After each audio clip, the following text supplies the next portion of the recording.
Hello and welcome to another Dragon's Daily Dose video.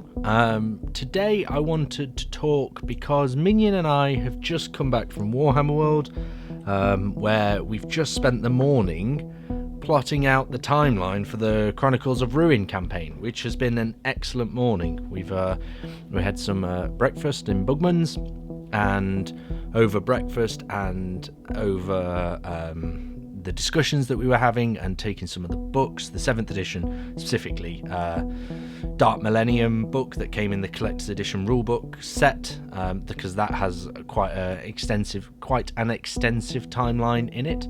So we were looking through there, and we've actually written out so far all the way up to Era Indomitus for the campaign and the timeline that we're going to do. Now, what we're thinking is we're thinking of doing different chapters based on events that happened in similar circumstances or situations, such as things like the War in Heaven being its own chapter, and then I don't know, like Armageddon. Let me have a look at my notes. So like the Tauros campaign, the Damocles campaign, and the Zeist campaign, all being in the same chapter because they're Tau related, but against different foes.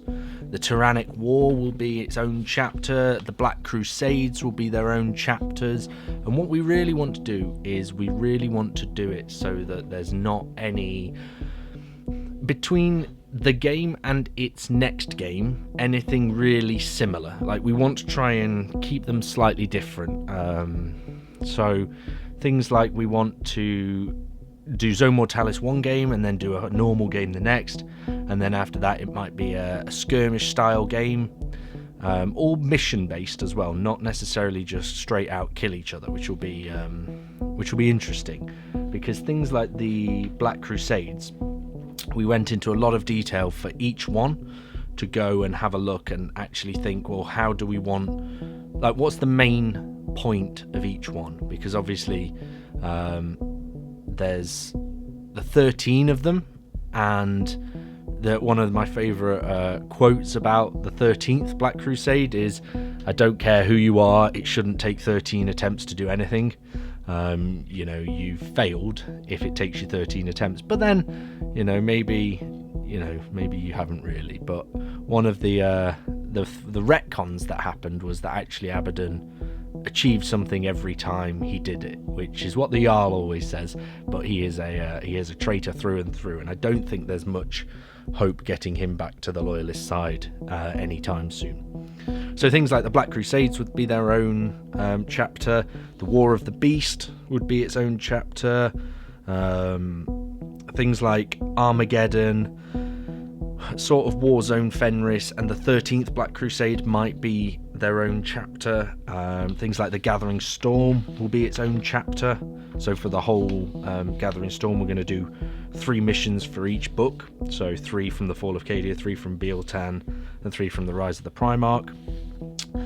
One thing that we have decided today is that we are going to skip completely the Horus Heresy and the Scouring, and there's a good reason for that, because Jarl, Minion and I really wanted to do a Siege of Terror campaign, and should there ever be a Siege of Terror campaign that comes out official from Games Workshop, we would like to do it like that and do it properly with their official rules. I think that would be quite a fun way of doing the Siege of Terror. And the Horus Heresy 3 rules set isn't for me or Minion, we don't think, so we're just going to skip that completely for now. Should there be anything that changes down the line, Heresy 4, Heresy 5, whatever, we will come back retrospectively and more than likely use the playlist, the Siege of Terror. We will use that to do our own Horus Heresy / Siege of Terror / Scouring campaign.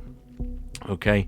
There's been a lot of discussion today, Minion and I. We've actually written 4 A4 pages worth of notes just over breakfast, and we've got ideas for a lot of different things. So like things like the Great Crusade, we're going to have Space Marines versus the Eldar, versus Orcs, versus Megarachnids / Tyrannid, but only the big stuff, the big Gribblies, Space Marines versus Crew, Votan, Necrons. We're going to do lots of little games and skirmishes and things going off, and maybe we'll have a game where there's 2 different Xenos factions against the Space Marines that we're already fighting or something. We've got a lot of cool ideas to do.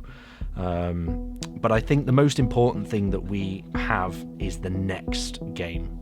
So the next game, we're thinking of doing Eldar and Orcs versus Necrons as part of the War in Heaven Part 2. Okay, we've got an idea about a demonic incursion, because obviously warp shenanigans, and if anything, because the warp is so volatile with the fact that the Eldar and the Orcs are both psychically based races, there's a potential of demonic incursions and stuff like that. So we've got some really cool ideas, and then we think we're probably going to do a War in Heaven Part 3 with Eldar versus Krorks / Orcs, as they're devolving into the Orcs and sort of putting them to bed while the Necrons have literally been put to bed. So we've got some really cool ideas. I'm really looking forward to it. And Minion actually asked me on the drive home what I was most looking forward to, and I still don't have an answer for you, Minion. My answer at the time was I'm actually looking forward to having a whole campaign mapped out. I work better when I know what the end goal is, what I'm working towards, and I think having this magnum opus Chronicles of Ruin timeline written out, knowing that, right, this game's going to lead into the next game, it's going to help me push myself to get the collections that I've had for years sat around doing nothing, get them actually fully painted, which I'm very much looking forward to. But I still think I'm struggling to find something that I'm most looking forward to out of our notes. Maybe I'll be able to decide when I've actually built the timeline, because I'm going to build the imagery for the timeline soon. Hopefully, perhaps not today. It might be sort of next weekend, maybe the weekend after, and make a video going into what we've agreed up to the era Indomitus, because that's where we got to. Because I said to him, and I'll say to you all, my brain was scrambled and fried by the end of it. I'm still looking. I don't know if there's anything specifically I'm most looking forward to. Probably the Gathering Storm. That was a very fun campaign that I did when I was at Tottenham Court Road with some of the folks from there, because it was coming out at the time of me working there. So that might be the thing I'm looking forward to the most. I don't know. Taurus, I like Tau. Black Crusades, I'm not really fussed as much about the Black Crusades, but it would be nice to have a Black Legion army painted. I think the overall arching narrative that we're working towards is what I'm going to look forward to the most. I just wanted to give everyone a very quick update that we've managed to start to write out the campaign and the structure that we're going to follow. So a very exciting time to be listening and taking part in this. And also, please do suggest any ideas you think in the comments below for what we could include, because we can always add stuff in. We want to add a lot in, and we want to get a use out of as much as what we've got kicking about, which is pretty much every army. It is every army. So please do suggest things in the comments below, and thank you for your time. Thank you for listening this far. I know it's only a rambling video and there's no imagery for this one, but I really do appreciate it. So please do feel free to give this video a thumbs up, thumbs down, whichever you prefer. Obviously, if you like it, give it a like. If you dislike it, give it a dislike. Consider subscribing. I'd really appreciate it, and the team would really appreciate it. But until the next one, I will wish you well and catch you then. Bye bye.